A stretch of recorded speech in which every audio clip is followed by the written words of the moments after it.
Hello everyone. Now we are having the lesson on the lexicology of the English language. And today the theme of our lecture is phraseology, phraseological units in English. At first, let's see the plan of the lecture, which is consisted of 4 questions. Number 1. Phraseology is a branch of linguistics, the problem of terminology. Number 2. The definition of phraseological units, criteria for phraseological units. Next, 3 approaches towards the study of phraseological units. And the last question, which we will analyze today, classification of phraseological units. So at first, let's define what is phraseology. At first, it is a branch of linguistics. Phraseology appeared in the 1940s, and it studies phraseological units of the language. The objects of phraseology are as follows: phraseological units, their nature, and the way they function in speech. The problem of terminology. So phraseological units can be called differently. For example, they may be called like set expressions, idioms, set phrases, free word groups, word equivalents, and phraseological units. What are phraseological units? Yeah, we have such a question. So phraseological units are word groups that cannot be made in the process of speech. They exist in the language as ready-made units. In other words, we may call them idioms. And they are compiled in special dictionaries, of course. Phraseological units. To them, we can give the next characteristic features like they are non-motivated word groups, they cannot be freely made up in speech, they are reproduced as ready-made units, they are structurally stable, phraseological units possess stability of lexical components, and they are reproduced as single unchangeable collocations.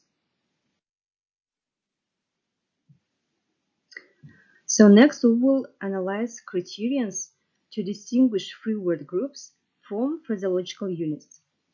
There are 3 criteria: semantic criterion, structural criterion, and syntactic criterion. So let's analyze semantic criterion between free word groups and phraseological units. Semantic criterion in free word groups. Here each meaningful component stands for a separate concept. For example, a red flower. Yeah? If to compare with phraseological units, here they convey a single concept. For example, red tape. So if to explain it in another way, in free word groups, yeah, for example, a red flower, we may translate them each word, yeah, into Kazakh or Russian language. And if to translate phraseological units like a red tape, as the example is given, we will translate it only with one word into Kazakh or Russian languages. Red tape, one word, one meaning. A red flower, each word is translated. Also, to the semantic criterion, we may include that phraseological units are characterized by different degrees of semantic change. And semantic change may affect the whole word group. Yeah, in other words, they complete transferred meaning. For example, to skate on thin ice. For example, to have one's heart in one's boots. So you see, in these examples, we have 3 words or 5 words, yeah, but they give us only one example, and the first meanings, for example, of the word skate or ice, yeah, they have no meaning here when we use it like phraseological unit. It has the complete another transferred meaning. Next, semantic change may affect only one of the components of a word group. In other words, partially transferred meaning. Yeah? For example, to fall in love, small talk. Here, when we translate such word groups, we may consider the meaning of the word, for example, love. Yeah? And when we translate it into the Kazakh or Russian language, we may convey the meaning of love. If to compare it with the first semantic change, yeah, there was complete transferred meaning. Yeah, here partially transferred meaning. So in complete, we have no first meanings. Yeah, we can't consider the first meaning of the words, but in the second semantic change, partially transferred meaning, we may take into account the meanings, the first meanings of the words, of one word in the phraseological collocation. That's why it is called partially transferred meaning. Next, structural criterion. Here we will analyze the question of restriction in substitution. So, in free word groups, components may be changed. For example, the cargo ship or vessel is carrying coal to Liverpool or Manchester. So here we may use ship, or we may use vessel, yeah, or Liverpool or Manchester. So these components words may be changed. What about phraseological units? Here no word can be replaced without destroying the sense. For example, to carry coals to Newcastle. So here, to carry coals to Newcastle, it is a phraseological unit, and it gives one meaning. Yeah? Here, the name of the place Newcastle can't be changed because it is a stable one phraseological unit. Structural criterion in introducing additional components. So, free word groups, yeah? Here, a change can be made without affecting the general meaning. For example, the big ship is carrying a large cargo of coal to the port of Liverpool. So here we have replaced the words we have used, for example, ship, Liverpool instead of vessel or Manchester. And so the words were changed, but the meaning, the general meaning wasn't affected. If to say about phraseological units, here no additional components can be introduced. No additional components. For example, the white elephant, yeah? It is one stable phraseological unit, and here we can't add such adjectives like the big, yeah, for example, or the enormous white elephant. We can't say so because we have a stable phraseological unit, a stable phraseological collocation, which is unchangeable, which gives only one meaning. So next, structural criterion according to grammatical invariability. So if we speak about free word groups, for example, a red flower, red flowers. Yeah? As you see in the second column, we have added suffix s to the word flower. So we have changed grammatically this word group. The next, phraseological units. In the case of phraseological units, we can't change the given collocation by grammar forms. For example, to find fault with somebody and not to find fault with somebody. So we can't add any suffixes, prefixes, or we can't change in the tense forms, yeah, the phraseological units.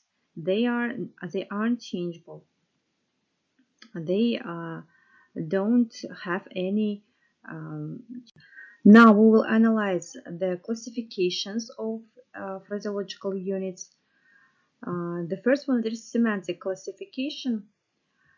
This was suggested by Russian scientist and linguist Vinogradov, who has divided the phraseological units of the English language according to the degree of motivation of the meaning. The first one, it is phraseological fusions. We may call them idioms. Yeah, they are highly idiomatic and they can be translated word by word.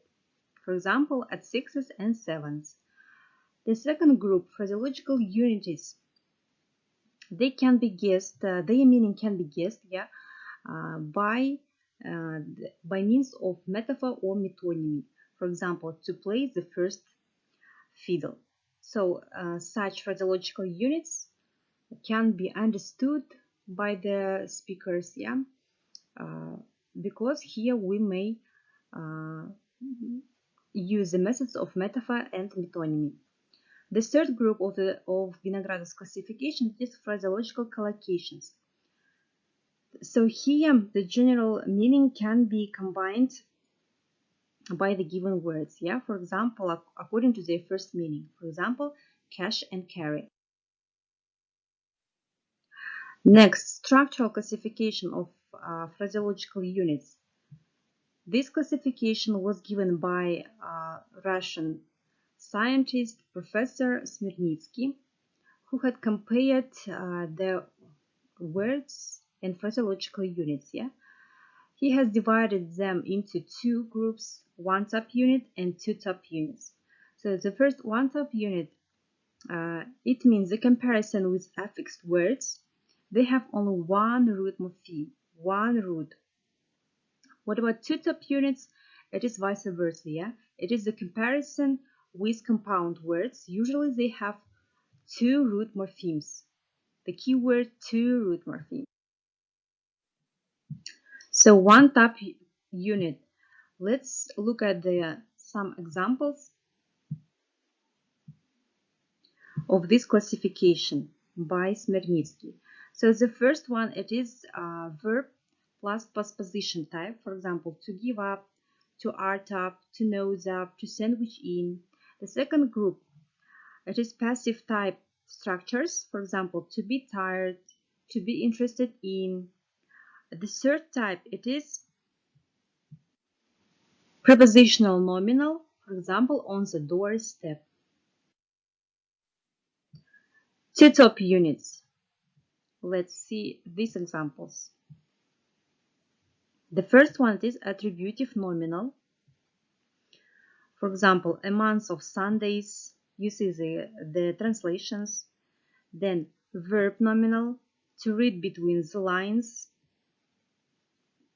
Next, phraseological repetitions. Yeah, for example, now and never, ups and downs, antonyms, cakes and ale, alliteration, or cool as cucumber, partly or perfectly, idiomatic phrases. So students, it was the end of our lecture. I hope that you have got a lot of information about phraseological units, about its characteristics, the difference between phraseological units and free word groups, then about the classification by famous scientists, yeah, who has analyzed the given theme in the linguistics. Now, at the end of our lecture, I will give you homework, which is consisted of two tasks.